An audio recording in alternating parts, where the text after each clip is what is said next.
Hey guys, hey. This is Anne Marie, the Anti-HR, and I'm just finishing up doing my makeup because I have to go do some content for my other channel and go out and run an errand. But I wanted to tell you guys, do a little story time to talk about mobbing. And I'm going to tell you a story, and I'm going to try to be careful about some of the details to respect the confidentiality. But this happened in a workplace that I used to work in. And obviously, I'm not going to share people's actual names, and I'm going to leave out some details to protect the innocent. But I recently made a post about mobbing, and it seemed to resonate a lot with people. But I wanted to give you a little different spin on the idea of mobbing. Now, mobbing happens, how it's defined is basically when groups of employees collude, get together to gang up on one individual employee to undermine them, often to get them fired. They'll undermine them, they'll make up stories about them, they'll create rumors, they'll gang up on them, i.e. mob them, in a very systematic and coordinated manner. And I want to tell you a story of when I witnessed mobbing. What didn't happen to me, I witnessed it. And at the time when it happened, I didn't recognize it for what it was because I'd never heard of that term. But I knew what was happening was wrong. So I worked at a company where a white woman had been in a position for a long time. She'd worked at the company for a very long time. She had left the company, not necessarily at her own will, but she resigned and left. But she was still very close to a lot of people in the company. And this company was predominantly white female, predominantly female and predominantly white female. At the time, I was the only woman in a position of authority in the company, and the first person of color and Black woman to be in a position of authority in the company, of real authority. And I was over HR. And I helped lead a search.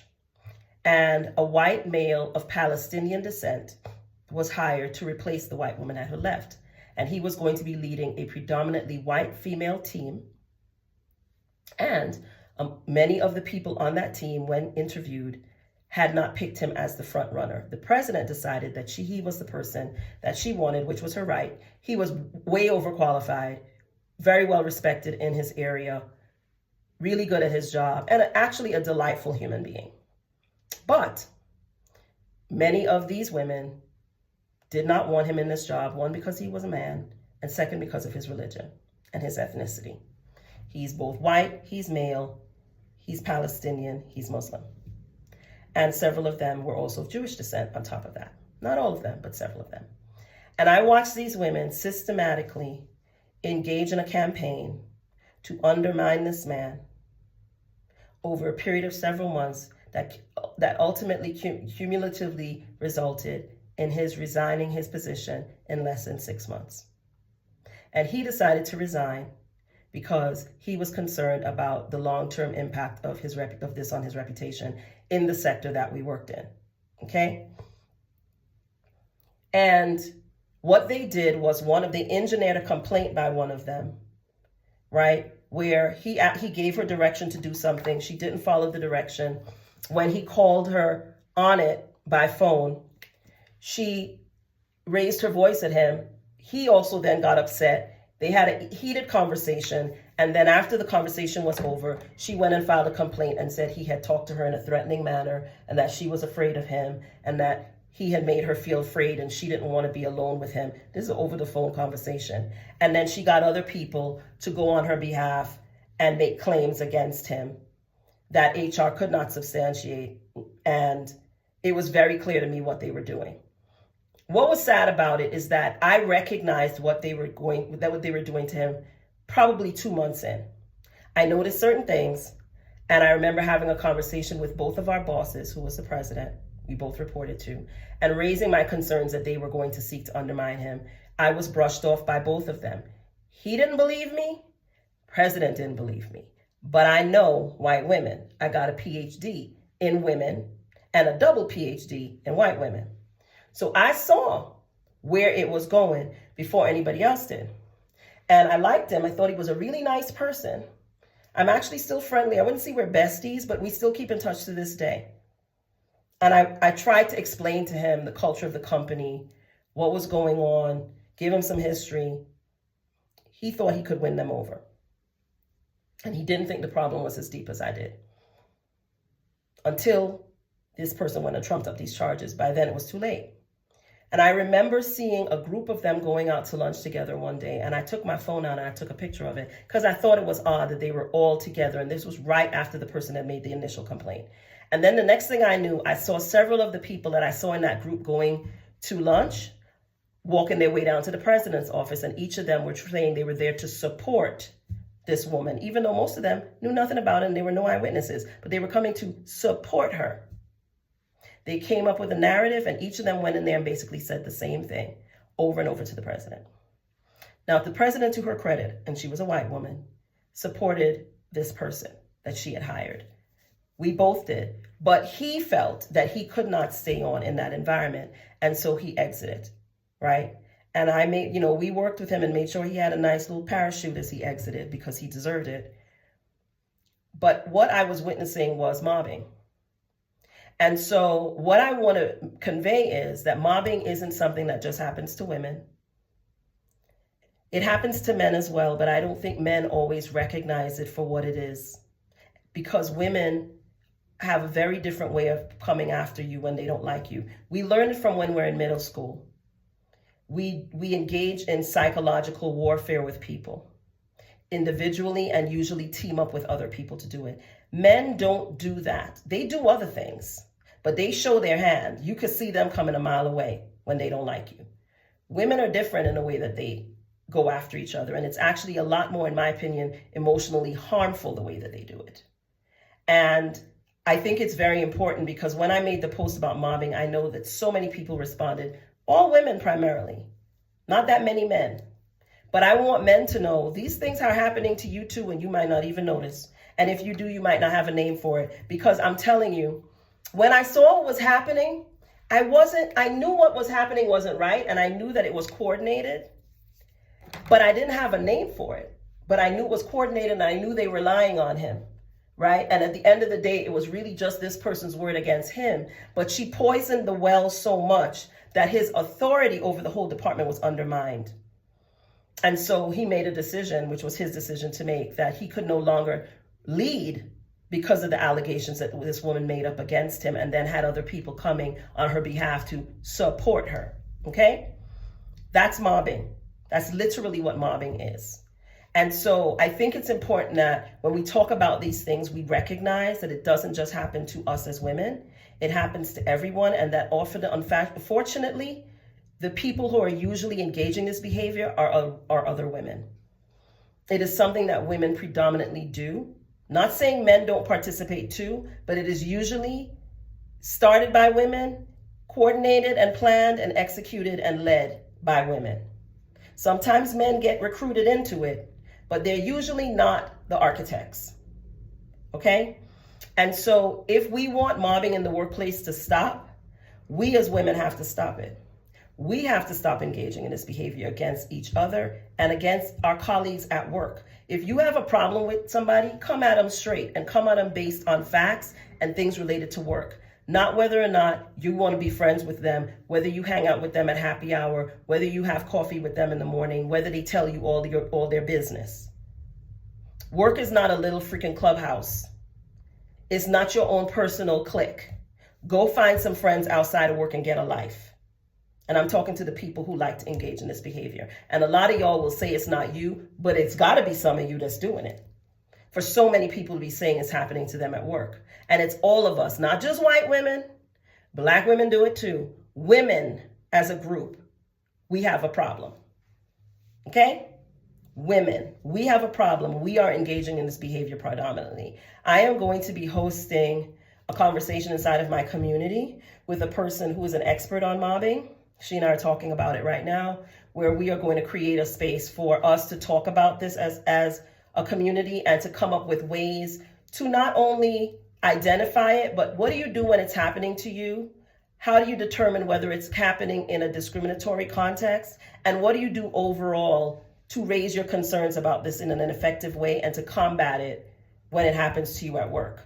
And to combat it before it's too late. Because as I explained, in the situation that I witnessed, by the time the person was ready to respond, it was too late for them to really effectively defend themselves because they didn't see the signs and they didn't accept the signs when I tried to explain it to them. So I really want to have a conversation about this because it's something that we don't really talk about. We talk about bullying, we talk about gaslighting, and all of those kinds of things happen in the context of mobbing, right? But the difference is that it is coordinated. It's a group of people in a very coordinated attack on another person, right? And this is something that I think women learn from middle school on up through high school. It's literally a mean girls type organized attack on your co-workers, but people do it as a group and in coordination with each other. And it is called mobbing. It has a name. So I want us to talk more about it. And I'm going to talk more about it in my community. I will be announcing when we're going to have that conversation. It's either going to be, it's probably going to be live. I'm trying to work on having a live conversation so we can all connect at the same time and talk about this with this person. I'll be announcing who it is later. But I think it's a conversation we need to have, and it's something I think we need to talk about now because it's happening all the time. And I think in work environments where people feel that they are free to be racist, they are free to be discriminatory, more of it will happen. And more of it will happen to people that look like me. So I want us to have a conversation about mobbing, and so we will. But I just wanted to flag this because as I thought about it, and I thought about the times that I've seen it, and I've seen it in other contexts, and I'll share more of the other contexts inside the conversation we have, where I can talk a little bit more freely about this. But this one was very interesting because it was women ganging up on a man. And it wasn't the only time that I worked in that organization where I saw women try to coordinate an attack on a man. And so I think it's important to not pretend that women don't do this to men as well as women. It can happen to just about anybody that people decide is an outsider or that they don't like for whatever reason. In this case, I really felt that there was a discriminatory frame on this, that they didn't like him because he was a man, they wanted a woman to be hired, and they also didn't like him because of his ethnicity and his religion. Okay, so we're gonna talk more about mobbing, but I wanted to flag this because I wanted to give you all something different to think about in this context. And to realize that this is something that women as a group do to each other and to others, and that if we are going to stop it at work, we are the ones who have to stop it primarily. Not saying that men don't do it, but we women have to own that we are the major players when it comes to mobbing. Okay, so we'll talk more about this, but I really wanted to get that off of my chest. And as I was finishing up my makeup, this occurred to me. So I was like, you know what? Let me just turn my camera on and talk about this while I put these final touches on my face, because I do think that we need to be open-minded in our thinking about this subject, okay? So I'll share more. We'll talk more. I hope this was helpful. If you are not a member of the AntiHR community, you should join. It is open. You can be a participate in this conversation if you are subscribed and or a paying member of the community. Right now, the community is growing. It is still small, but as it grows, at some point, I'm going to decide that these kind of conversations are only going to be for members, but we're not there yet. So if you are a subscriber, you will get information about when this is going to happen and how to join. If you are a member, you will get the information sooner, and you will have access to a replay of the live conversation. So if you can't participate in the live conversation, you'll get a replay of it. If you are not a paying member, you will not get a replay. So I will share more information about joining. If you'd like to join the AntiHR community as a member, information about how to do that is linked in the description of this video. It is $12 a month to be an annual member and $20 a month to be a monthly member. Not a lot of money. Many of you spend more than that on Starbucks in a week.